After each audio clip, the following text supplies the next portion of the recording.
আমার বাড়িতে প্রত্যেকটা পদক্ষেপে যুদ্ধ হয়। এই যে খাবার পর ইনায়াকে ওষুধ খাওয়ানো, এটা সবথেকে বড় যুদ্ধ। তারপরে যুদ্ধ হচ্ছে এই যে দুজন যখন স্কুল যাই তখনের যুদ্ধ, কে সামনে বসবে। তো যাই হোক, এখানে আহিলকে মোটামুটি বুঝিয়ে আমি পেছনে বসালাম, তারপরে হাসতে হাসতে অনেক মজা করতে করতে আমরা স্কুলে পৌঁছালাম। তারপর আমরা চলে এসেছিলাম এখানে ইনায়ার আর অনুমেঘার কিছু কাপড়, মানে গজ কাপড় কিনতে, মানে ওদের হচ্ছে ড্রেস তৈরি করাবো ওই সরস্বতী পুজোতে পরার জন্য। তারপর আমি আর পায়েল একটু চলে এসেছিলাম পার্লারে, আমার আইব্রোটা করা ছিল না তো সেই জন্য। তারপর আমরা চলে এসেছিলাম মিয়া মোড়ে কিছু খাবো বলে।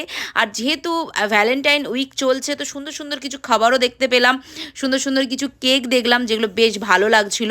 তারপর আমরা আমরা আমাদের মতো যেটা খাবার সেটা খেলাম, একটু মজা করছিলাম।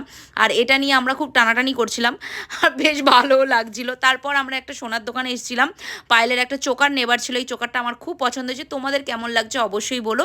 আর পায়েলের গলাতেও না এটা খুব মানাচ্ছিল। তো এইভাবেই আজকে দিনটা কেটে গেল।